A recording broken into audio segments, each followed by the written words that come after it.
Hello friends, कैसे हैं आप सभी। आशा करते हैं आप सब अच्छे होंगे और अच्छे से अपनी पढ़ाई कर रहे होंगे। तो फ्रेंड्स, हमने जो ये हिंदी साहित्य का पार्ट नंबर फर्स्ट था वो उसको देख लिया था। अब हम पढ़ेंगे ये हिंदी साहित्य के ही पार्ट नंबर सेकंड का, जो कि बहुत ही ज़्यादा इम्पोर्टेंट ये प्रैक्टिस सेट है। इससे आपको क्वेश्चन जो उनका जो लेवल है वो पता चलेगा और आपको ये सारे क्वेश्चन कई क्वेश्चन तो आपको हूबहू ऐसे ही पेपर में देखने को मिल सकते हैं। तो पूछ रहा है। तो फ्रेंड्स, अगर आप चैनल पे नए हो तो प्लीज़ चैनल को लाइक शेयर और सब्सक्राइब कर दीजिए। तो चलिए देर ना करते हुए देखते हैं। पहला क्वेश्चन है हमारा, नाटक स्कंदगुप्त की रचना किसने की थी। मालती जोशी, जयशंकर प्रसाद, जैनेन्द्र कुमार और प्रेमचंद। तो आपको पता है कि जो ऐतिहासिक नाटकों को लिखने वाले जो लेखक हैं, ऐतिहासिक नाटकों के लिए जो प्रसिद्ध हैं वो कौन है। जयशंकर प्रसाद, जिन्होंने चंद्रगुप्त, स्कंदगुप्त और ध्रुव स्वामिनी जैसे और कई ऐतिहासिक नाटकों को लिखा है। तो फ्रेंड्स, नेक्स्ट क्वेश्चन हम देखेंगे। तो इसमें हमारा करेक्ट आंसर जो है वो हो गया option number B, Jaishankar Prasad. Next question है हमारा, सन 1973 में साहित्य अकादमी पुरस्कार प्राप्त आलोक पर्व किसकी रचना है। भवानी प्रसाद मिश्र की है, शिवमंगल सिंह सुमन की है, हजारी प्रसाद द्विवेदी की है या फिर भीष्म साहिनी की है। तो आपने ये पढ़ा होगा, आलोक पर्व किसकी रचना है। हजारी प्रसाद द्विवेदी की। ये हजारी प्रसाद द्विवेदी का बहुत ही ज़्यादा इम्पोर्टेंट रचना है, आप इसे बिल्कुल भी मत भूलिएगा। नेक्स्ट क्वेश्चन है हमारा, सन 1874 में साहित्य अकादमी पुरस्कार प्राप्त शिवमंगल सिंह सुमन की रचना मिट्टी की बारात किस विधा की रचना है। तो यहाँ विधा पूछ रहा है कि कौन सी है। क्या ये नाटक है, उपन्यास है, कथा है या फिर काव्य है। तो आपको पता है कि ये शिवमंगल सिंह सुमन जी का जो रचना है मिट्टी की बारात, वो किस विधा की रचना है, वह एक काव्य है। तो इसका जो करेक्ट आंसर है वो ऑप्शन नंबर डी है। नेक्स्ट क्वेश्चन हम देखेंगे, कितनी नावों में कितनी बार रचना को किस पुरस्कार से सम्मानित किया गया है। तो देव पुरस्कार से, सरस्वती सम्मान से, व्यास सम्मान से या फिर ज्ञानपीठ पुरस्कार से। तो कितनी नावों में कितनी बार, आपने ये रचना को नाम जरूर सुना होगा। तो आप कमेंट करके इसके राइटर का नाम, इसके जो रचनाकार हैं उनका नाम बताएंगे। तो और इस क्वेश्चन का जो करेक्ट आंसर है वो हो गया ज्ञानपीठ पुरस्कार, जो आपका कितनी नावों में कितनी बार है। ये आपका रचना है अज्ञे जी का है। सच्चिदानंद हीरानंद वात्स्यायन अज्ञे इनका पूरा नाम है। कभी कभी अज्ञे जी का पूरा नाम भी लिखने के लिए दे देता है, तो आप इसको ध्यान रखेंगे, कितनी नावों में कितनी बार। और आंगन के पार द्वार, ये सारी रचना जो है ये अज्ञे जी का है। शेखर एक जीवनी, ये भी इन्हीं का है। नेक्स्ट क्वेश्चन हम देखेंगे, इनमें से कौन सी कीर्ति कवि सूरदास का नहीं है। साहित्य लहरी है, सूरसागर है, सूर सारावली है या फिर सुंदर विलास। कौन सी रचना नहीं है यह पूछा जा रहा है। तो हम देखेंगे चारों ऑप्शन। तो आपको पता है कि साहित्य लहरी भी इनकी रचना है, सूर सागर भी इनकी रचना है, सूर सारावली भी इनकी रचना है, लेकिन सुंदर विलास इनकी रचना नहीं है। तो आपको अगर पता है तो आप कमेंट करके बताइए कि सुंदर विलास किसकी रचना है। तो आपको इसका आंसर आ गया होगा याद।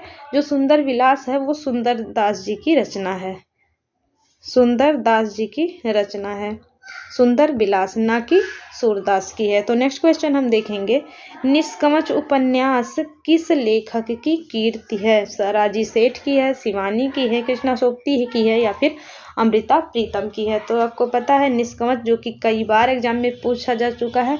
ये जो हमारी जो महिला लेखिका हैं उनसे ये क्वेश्चन बहुत ज़्यादा पूछता है, महिला लेखकों से, जिसमें कृष्णा सोबती हैं, आपकी राजी सेठ है, अमृता प्रीतम या मैत्री पुष्पा हैं और चित्रा मुदगल हैं। ये सारी जो लेखिकाएं हैं ये बहुत ही ज़्यादा इम्पॉर्टेंट है हमारे एग्जाम के पॉइंट ऑफ व्यू से। तो जो महिला लेखक हैं उनका आप लोग रचना जरूर देख लेंगे। फिलहाल आप निष्कवच उपन्यास की कौन सी लेखिका है इसके बारे में बताएंगे। तो इसका आपका जो करेक्ट आंसर है वो है ऑप्शन नंबर ए, राजी सेठ की जो रचना है वो है निष्कवच। इनका एक उपन्यास है, विधा भी आप ध्यान रखेंगे, यह उपन्यास विधा की रचना है। नेक्स्ट क्वेश्चन है हमारा, अंचल किस साहित्यकार का उपनाम है। कौन सा जो राइटर हैं वो अंचल नाम से फेमस हैं? हरिवंश राय हैं, या फिर बालकृष्ण भट्ट हैं, बद्रीनाथ भट्ट हैं, या फिर रामेश्वर शुक्ल हैं? तो आपको पता है कि जो रामेश्वर शुक्ल हैं वो रामेश्वर शुक्ल अंचल नाम से प्रसिद्ध हैं, इनका उपनाम है अंचल। तो इसका जो करेक्ट आंसर है वो हमारा है ऑप्शन नंबर डी, रामेश्वर शुक्ल अंचल। इनको अंचल नाम से जाना जाता है। तो नेक्स्ट क्वेश्चन है हमारा जंगल जहाँ शुरू होता है उपन्यास के रचयिता कौन है? जंगल जहाँ शुरू होता है उपन्यास के रचयिता कौन है? भीष्म साहिनी है, नरेंद्र कोहली है, राजेंद्र यादव है, या फिर संजीव है? तो ये जो रचना है जंगल जहाँ शुरू होता है, ये आधुनिक कवि जो हैं संजीव, इनकी रचना है जंगल जहाँ शुरू होता है। ये आधुनिक कवियों में जो कि कम अभी प्रचलित है बुकों में, इनसे क्वेश्चन ज़्यादा उठाता है, क्योंकि ये जैसे अभी आपका ये भीष्म साहिनी हो गए, या जयशंकर प्रसाद हो गए, प्रेमचंद हो गए, ये जो फेमस राइटर हैं इनकी रचनाएं तो लगभग सबको याद रहती हैं, लेकिन जो ये कुछ नए आधुनिक रचनाकार हैं उनकी रचनाएं सबको याद नहीं रहती, इसलिए इस तरह के क्वेश्चन ज़्यादा पूछते हैं। तो जो नए रचनाकार हैं आप उनको ज़रूर एक बार देख लेंगे। तो नेक्स्ट क्वेश्चन है हमारा कामायनी के रचनाकार हैं। कामायनी के रचनाकार प्रसाद हैं, निराला हैं, पंत हैं, या फिर महादेवी वर्मा है? तो आपको पता ही है कि जो कामायनी है वो प्रसाद जी की रचना है, यानी जयशंकर प्रसाद जी का महाकाव्य है। तो नेक्स्ट क्वेश्चन हम देखेंगे निम्नलिखित में से रीतिकाल के कवि कौन हैं? तो ये एकदम साधारण सा क्वेश्चन है आपका, आप इसका आंसर देंगे। क्या रीतिकाल के कवि जो हैं वो तुलसीदास हैं, क्या कबीरदास हैं, वृंद हैं, या फिर सूरदास हैं? तो आपको पता है तुलसीदास जो है वो भक्तिकाल के कवि हैं, कबीरदास भी भक्तिकाल के ज्ञानाश्रय शाखा के कवि हैं, और सूरदास भी भक्तिकाल के कवि हैं, कृष्ण काव्यधारा के हैं। तो आपके जो बचे हैं वृंद, तो ये हो गए रीतिकाल के कवि कौन है? कवि वृंद। नेक्स्ट क्वेश्चन हम देखेंगे हिंदी साहित्य को कितने कालखंडों में विभक्त किया गया है? 2 खंडों में, 4 खंडों में, 5 खंडों में, या फिर 3 खंडों में? तो आपको पता ही है कि हिंदी जो साहित्य है उसको कुल 4 खंडों में विभक्त किया गया है। पहला है आदिकाल यानी कि वीर गाथा काल, फिर है आपका है भक्ति काल, फिर है आपका रीतिकाल, और फिर उसके बाद है आपका आधुनिक काल। तो इस तरह से इसको 4 भागों में विभाजित किया गया है, आपको ये ध्यान रखना है। नेक्स्ट क्वेश्चन है हमारा मिश्र बंधुओं में कौन शामिल नहीं है? मिश्र बंधु में कौन शामिल नहीं है? सुखदेव मिश्र हैं, कृष्ण बिहारी मिश्र हैं, श्याम बिहारी मिश्र हैं, या फिर गणेश बिहारी मिश्र? तो कौन से शामिल नहीं है? 3 इसमें से हैं जिनको मिश्र बंधु कहा जाता है, कौन से इसमें शामिल नहीं है? तो जो आपके सुखदेव बिहारी मिश्र हैं ये मिश्र बंधु हैं, श्याम बिहारी मिश्र भी मिश्र बंधु हैं, और गणेश बिहारी मिश्र भी मिश्र बंधु हैं। इसमें जो कृष्ण बिहारी मिश्र हैं वो मिश्र बंधुओं में नहीं गिने जाते हैं। तो नेक्स्ट क्वेश्चन है हमारा अपभ्रंश को पुरानी हिंदी सर्वप्रथम किसने कहा था? अपभ्रंश को पुरानी हिंदी जॉर्ज ग्रियर्सन ने कहा था, चंद्रधर शर्मा गुलेरी ने कहा था, रामचंद्र शुक्ल ने कहा था, या फिर राहुल सांकृत्यायन ने कहा था? तो आपको पता है कि जो अपभ्रंश है उसको पुरानी हिंदी नाम देने वाले आपके जो प्रसिद्ध लेखक चंद्रधर शर्मा गुलेरी हैं। ये बहुत ही ज़्यादा, इन्होंने बस 3-4 रचनाएं की हैं हिंदी में, और यही 3-4 रचना कर ये साहित्य जगत में बहुत ही ज़्यादा प्रसिद्धि कमा चुके हैं। इनकी बहुत ही ज़्यादा प्रसिद्ध एक रचना है, आप उसका नाम कमेंट करके बता सकते हैं। तो ये जो रचना है बहुत ही प्रसिद्ध रचना है, आप इसका नाम बताएंगे? चंद्रधर शर्मा गुलेरी का। आपने ये ज़रूर पढ़ा होगा, उसने कहा था। इनकी रचना है चंद्रधर शर्मा गुलेरी की, उसने कहा था, उसने कहा था, उसने कहा था। ये इनका बहुत ही प्रसिद्ध रचना है। एक बार आपसे क्वेश्चन पूछता है इसमें कि कौन सी रचना है जिसमें पहली बार फ्लैशबैक का प्रयोग हुआ था, तो वो आपकी यही रचना है, उसने कहा था। इसमें पहली बार फ्लैशबैक का प्रयोग किया गया था। ये भी क्वेश्चन बहुत इंपॉर्टेंट है। तो अपभ्रंश को पुरानी हिंदी किसने कहा था? तो चंद्रधर शर्मा गुलेरी ने अपभ्रंश को पुरानी हिंदी कहा था। तो नेक्स्ट क्वेश्चन हम देखेंगे गोरखनाथ के गुरु का नाम बताइए। जो आपका सिद्ध साहित्य के लेखक हैं, सिद्ध साहित्य नहीं, नाथ पंथी, जो नाथ पंथ के यानी नाथ साहित्य के जो लेखक हैं, नाथ साहित्य उसमें आते हैं आपके गोरखनाथ, मत्स्येंद्र नाथ, गोपीचंद नाथ, चौरंगी नाथ या फिर चूड़कर नाथ। तो इसमें से पूछ रहा है कि जो गोरखनाथ थे उनके गुरु का नाम क्या था। तो आपको पता है गोरखनाथ के गुरु का नाम मत्स्येंद्र नाथ था। नेक्स्ट क्वेश्चन हम देखेंगे, उक्त व्यक्ति प्रकरण के रचयिता कौन है।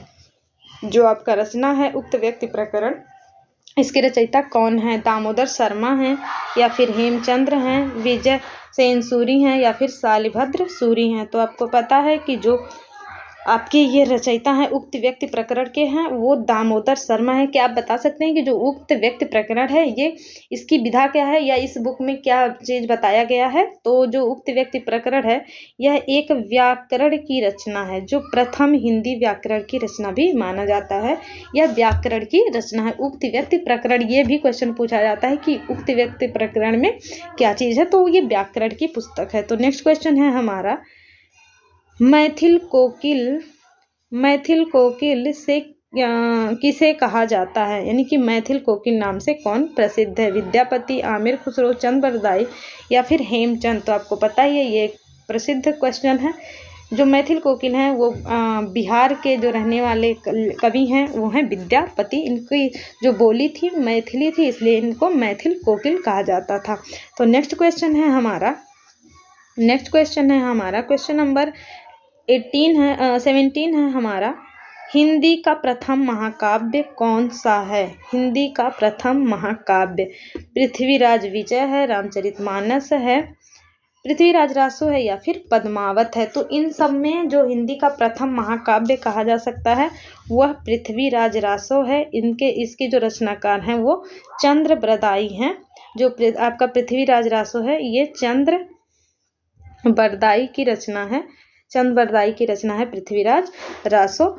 नेक्स्ट क्वेश्चन हम देखेंगे, नेक्स्ट क्वेश्चन है हमारा 18वां क्वेश्चन है, 12 बरस ले कुकुर जीवे और 13 ले जीवे सियार, बरिस 18 छत्री जिए आगे जीवन को धिक्कार। ये इसकी आगे की लाइन है।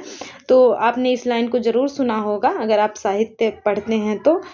12 बरस ले कुकुर जिए, क्या ये किसकी पंक्तियां हैं। क्या ये विद्यापति की पंक्ति हैं, चंद बरदाई की हैं, नरपत नाल की हैं या फिर जगनिक की हैं। तो आपको पता ही है कि जो ये पंक्ति हैं ये आल्हा खंड से लिया गया है, आल्हा खंड। अब आप जानते ही हैं कि आल्हा खंड के रचनाकार कौन है, जगनिक है, जिसको परमाल रासो भी, आल्हा खंड परमाल रासो के नाम से भी प्रसिद्ध है।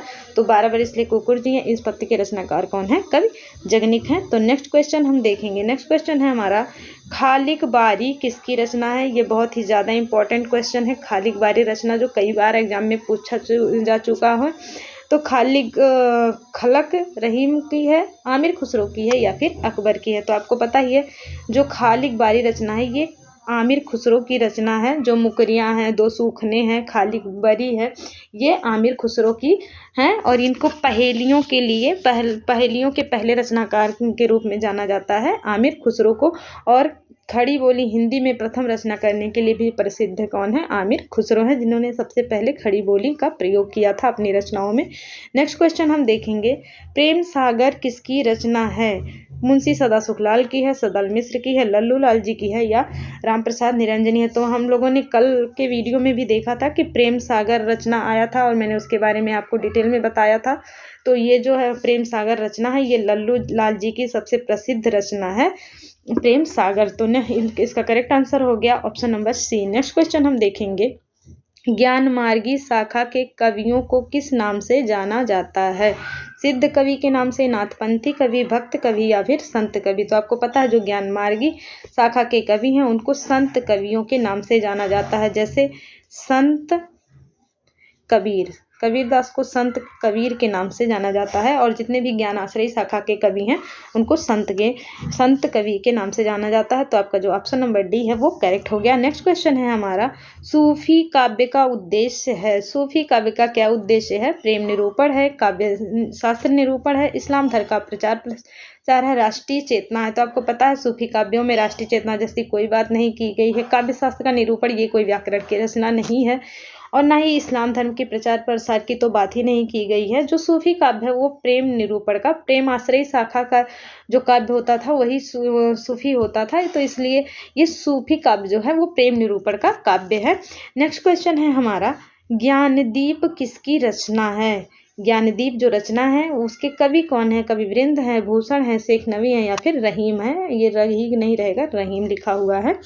तो ज्ञानदीप जो रचना है वो किसकी है? ये कवि जो थे शेख नवी, इनकी रचना है ज्ञानदीप। नेक्स्ट क्वेश्चन हम देखेंगे। नेक्स्ट क्वेश्चन हमारा, तुलसी की भक्ति भावना किस प्रकार की थी? दास्य भाव की थी, प्रेम भाव की थी, सखा भाव की थी या फिर घृणा भाव की थी? तो आपको पता है, मैंने आपको पिछली वीडियो में भी बताया था कि जो भक्ति है वो 3 प्रकार के भाव से भक्ति की जाती है। एक तो दास्य भाव से की जाती है, एक सखा भाव से की जाती है और एक प्रेम भाव से की जाती है। तो जो तुलसीदास हैं उनकी जो भक्ति का भावना था वो दास्य भाव का था, यानी कि तुलसीदास खुद को राम का दास मानकर उनकी उपासना करते थे। और आपका दूसरा है प्रेम भाव, जैसे कि मीराबाई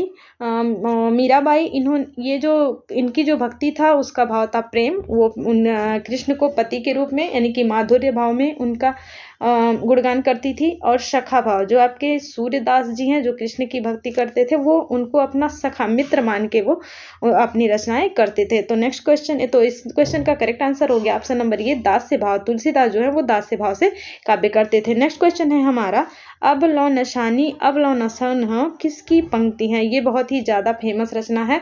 आपको इसको जब शांत रस का उदाहरण पूछा जाता होगा तो आपको ज़्यादातर बुकों में सबसे पहले यही अब लो नशानी अब न नशो हो ये वाला पंक्ति जरूर देखने को मिलता होगा। तो आपको पता ही चल गया होगा कि इसके रचनाकार जो है वो तुलसीदास है। और ये इस पंक्ति में पूछा भी जाता है कि कौन सा रस है, तो इसमें शांत रस है।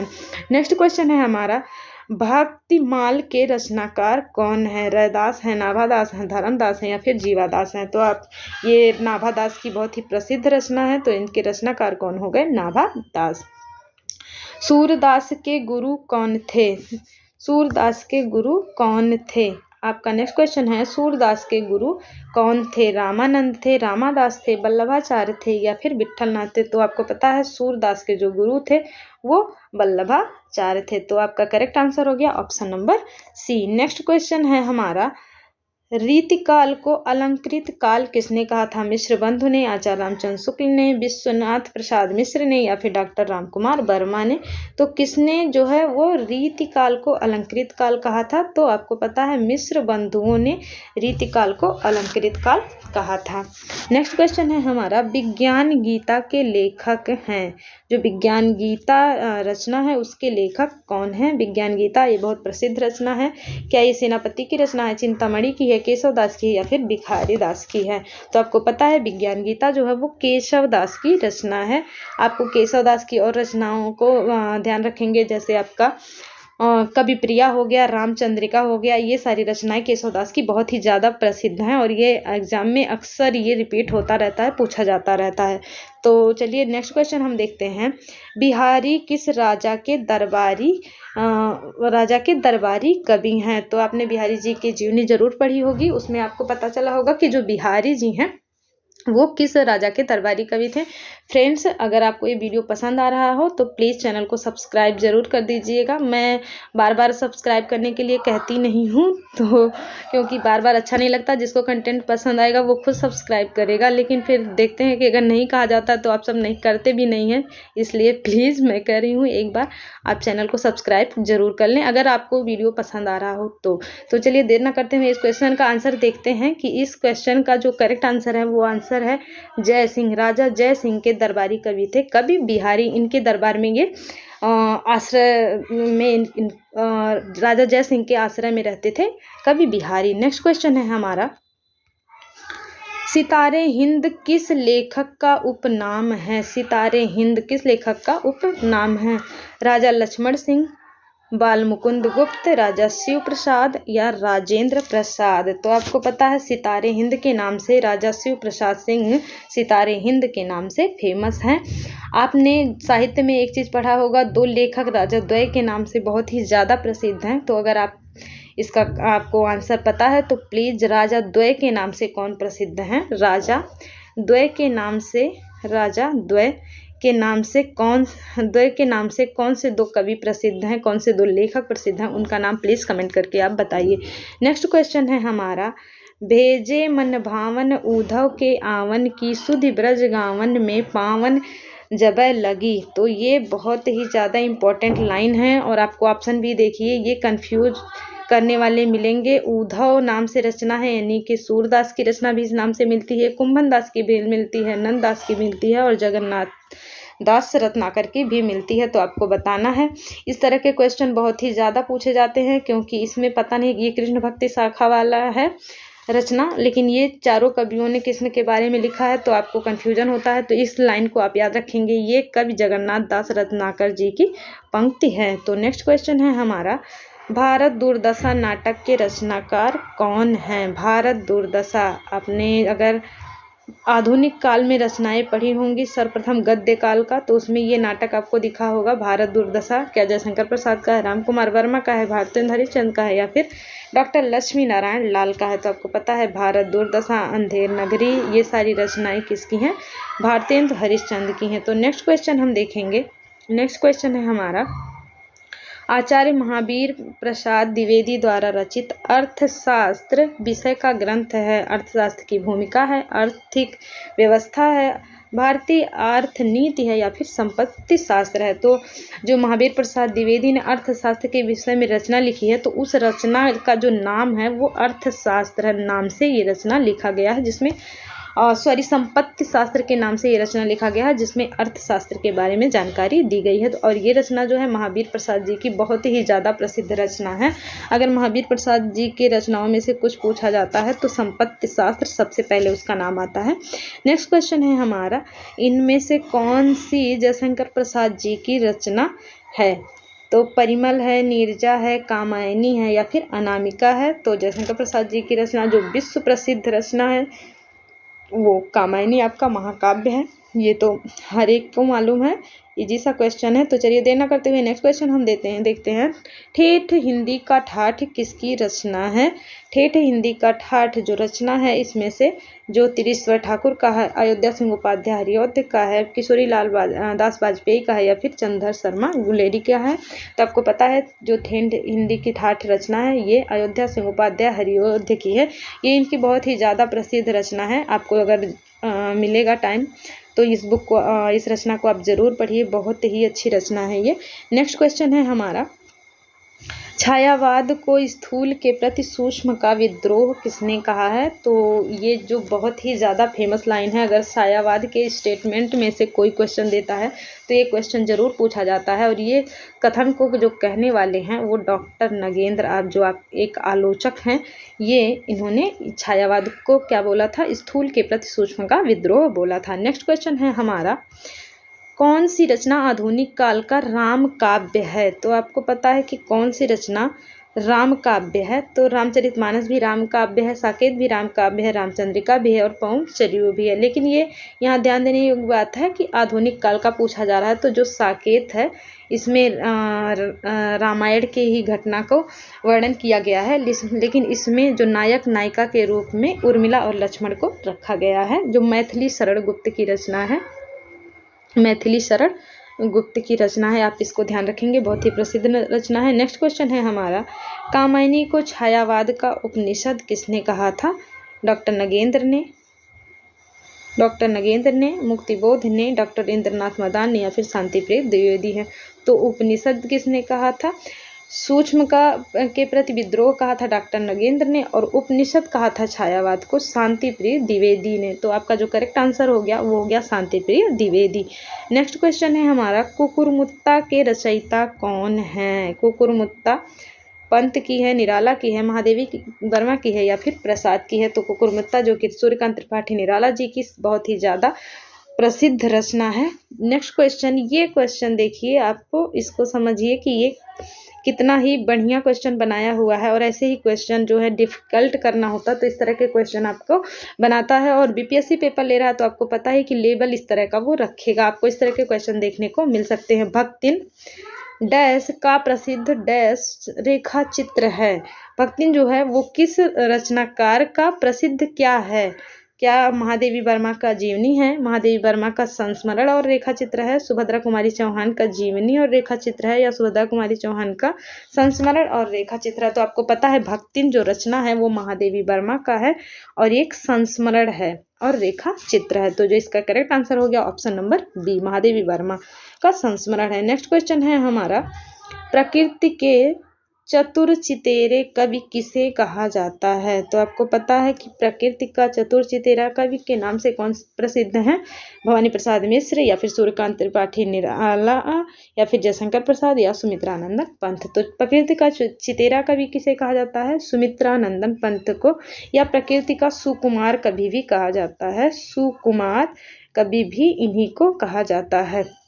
नेक्स्ट क्वेश्चन हम देखेंगे, कई दिनों तक चूल्हा रहा चक्की रही उदास, कई दिनों तक कानी कुतिया सोई उसके पास। तो ये बहुत ही फेमस लाइन है आपका। इस तरह के जो रचनाएं हैं उसमें आपको विद्रोह की भावना देखने को मिलती है। तो ये किसकी रचना है, नागार्जुन की है, नरेंद्र शर्मा की है, शिवमंगल सिंह सुमन की है या सुभद्रा कुमारी चौहान की है।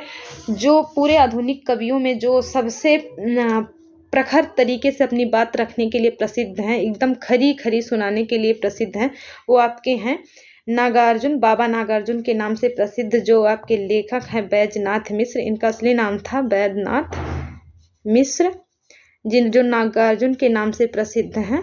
इनकी रचना है ये, इनका ये पंक्ति है, कई दिनों तक चूल्हा रोया चक्की रही उदास, कई दिनों तक कानी कुतिया सोई उसके पास। तो ये नागार्जुन जी की रचना है, आप इसको ध्यान रखेंगे, बहुत ही इंपॉर्टेंट लाइन है। तो आपका जो करेक्ट आंसर हो गया option number A. Next question हम देखेंगे, निम्नलिखित में से कौन सी दिनकर की रचना नहीं है। तो दिनकर जी की ये सारी फेमस रचनाएं दी हुई हैं, इसमें से एक दिनकर जी की रचना नहीं है। तो कौन सा है, उर्वशी है, कुरुक्षेत्र है, मृगनयनी है या फिर रश्मि रथी है। तो आपको पता ही है इसमें से सारे रचनाकार और रचनाओं का नाम पता है आपको। उर्वशी जो है ये दिनकर जी की रचना है, कुरुक्षेत्र भी दिनकर जी की रचना है और रश्मि रथी भी दिनकर जी की रचना है। मृगनयनी जो है ये दिनकर जी की रचना नहीं है। आपको कमेंट करके बताना है कि आखिर मृगनयनी किसकी रचना है। नेक्स्ट क्वेश्चन हम देखेंगे, किस कवि को कवियों का कवि कहा जाता है, किस कवि को कवियों का कवि कहा जाता है, धर्मवीर भारती को, रघुवीर सहाय को, शमशेर बहादुर सिंह को या फिर सर्वेश्वर दयाल सक्सेना को। तो आपको पता है कवियों के कवि के नाम से प्रसिद्ध हैं शमशेर बहादुर सिंह। कई बार ये क्वेश्चन पूछा जा चुका है, वनडे एग्जाम हुआ, आपका टेट का एग्जाम हुआ या सिर टेट का, जहाँ भी हिंदी पूछा जाता है तो कवियों का कवि ये क्वेश्चन तो बहुत ही ज़्यादा बार रिपीट हो चुका है। तो आप इनको नहीं भूलेंगे, शमशेर बहादुर सिंह को बिल्कुल भी आप नहीं भूलेंगे। और इन शमशेर बहादुर सिंह को भी एक बार ये भी पूछा जाता है कि जो तार सप्तक द्वितीय था उसके भी कवि हैं शमशेर बहादुर सिंह, इसलिए ये बहुत ज़्यादा इंपॉर्टेंट है, आप इनको ध्यान रखेंगे। नेक्स्ट क्वेश्चन है हमारा, कलम का सिपाही कीर्ति के लेखक हैं। यहाँ कलम का सिपाही किसे कहा जाता है यह नहीं पूछा जा रहा है, इस कीर्ति के लेखक का नाम पूछा जा रहा है। तो आप बताएंगे कि इसके लेखक कौन है, कलम के सिपाही के, क्या प्रेमचंद हैं, विष्णु प्रभाकर हैं, अमृत राय हैं या फिर रामविलास शर्मा है। तो आपको पता है कलम के सिपाही के लेखक जो हैं अमृत राय हैं, जो कि प्रेमचंद जी के बारे में ही इन्होंने लिखा है। ये जीवनी है, प्रेमचंद जी का जीवनी है। और ये एक बहुत ही इंटरेस्टिंग बात है कि जो ये अमृत राय जी हैं ये प्रेमचंद्र जी के ही सुपुत्र जी हैं, जिन्होंने अपने पिता के बारे में ही जीवनी लिखा है और उसका नाम रखा है कलम का सिपाही। और प्रेमचंद की पत्नी हैं वो भी एक लेखिका हैं, शिवरानी देवी, उन्होंने मुंशी जी घर में नाम से प्रेमचंद जी की जीवनी लिखी है, शिवरानी देवी इनकी पत्नी है। नेक्स्ट क्वेश्चन है हमारा, ठेले पर हिमालय किस विधा की रचना है। ठेले पर हिमालय उपन्यास है, कहानी है, यात्रा वृत्त है या फिर निबंध है। तो आपको बताएंगे कि ये ठेले पर हिमालय किसकी रचना है, ये धर्मवीर भारती जी की बहुत ही प्रसिद्ध रचना है, धर्मवीर भारती जी की प्रसिद्ध रचना है ठेले पर हिमालय, और ये निबंध विधा की रचना है। तो आप इसका ध्यान रखेंगे, करेक्ट आंसर है ऑप्शन नंबर डी, जो ठेले पर हिमालय है वो निबंध विधा की रचना है। नेक्स्ट क्वेश्चन है हमारा, झूठा सच के लेखक कौन है? जो आपकी रचना है झूठा सच, ये भी बहुत ही ज़्यादा इम्पॉर्टेंट है। अगर आपने प्रीवियस ईयर क्वेश्चन को सॉल्व किया होगा तो आप देख रहे होंगे कि इसमें से सारे क्वेश्चन जो हैं वो इम्पॉर्टेंट ही हैं। झूठा सच जो कई एग्जामों में पूछा जा चुका है, मैथिली शरण गुप्त का है, विष्णु प्रभाकर का है, कबीर का या फिर यशपाल का है। तो इसके लेखक जो हैं वो यशपाल जी हैं। तो इसका करेक्ट आंसर हो गया ऑप्शन नंबर बी। आपका अगला क्वेश्चन है जो कि 49 नंबर का क्वेश्चन है। इसमें पूछा जा रहा है पुरानी हिंदी ग्रंथ के लेखक कौन है? चंद्र शर्मा गुलेरी हैं, रामचंद्र शुक्ल हैं, नलन विलोचन शर्मा है या फिर हजारी प्रसाद द्विवेदी हैं। तो आपको पता है पुरानी हिंदी जो रचना है उसके लेखक चंद्र शर्मा गुलेरी हैं और इन्होंने हिंदी को खड़ी बोली हिंदी को पुरानी हिंदी के नाम से सबसे पहले इन्होंने ही कहा था। तो नेक्स्ट क्वेश्चन हम देखेंगे। नेक्स्ट क्वेश्चन है क्वेश्चन नंबर 50 और ये लास्ट क्वेश्चन है। ये क्वेश्चन दे रखा है कि आपसी जो रचना है वापसी रचना किस विधा की रचना है? आत्मकथा है, कहानी है, संस्मरण है या फिर यात्रा वृत्त है? तो आपका वापसी पूछ रहा है किस विधा की रचना है। तो सबसे पहले आप वापसी के रचनाकार का नाम बता देंगे। आप जल्दी से कमेंट करके बताइए कि जो वापसी है उसके रचनाकार कौन है। वह वापसी जो रचना है ये किसकी रचना है? तो सबसे पहले मैं इसका आंसर बता दूं कि ये जो है वो कहानी विधा की रचना है। फ्रेंड्स, अगर आपने चैनल को अभी तक सब्सक्राइब नहीं किया हो तो आप जाने से पहले चैनल को प्लीज़ सब्सक्राइब, लाइक, शेयर कर दीजिए। तो आप बता देंगे कि वापसी जो रचना है ये किसकी रचना है? ये उषा प्रियंवदा जो कि महिला लेखकों में बहुत ही ज़्यादा प्रसिद्ध हैं। उषा प्रियंवदा की ये रचना है, कहानी है उषा प्रियंवदा की वापसी जो कि बहुत ही ज़्यादा प्रसिद्ध है। तो फ्रेंड्स, आज का वीडियो यहीं ख़त्म करते हैं। Thank you so much.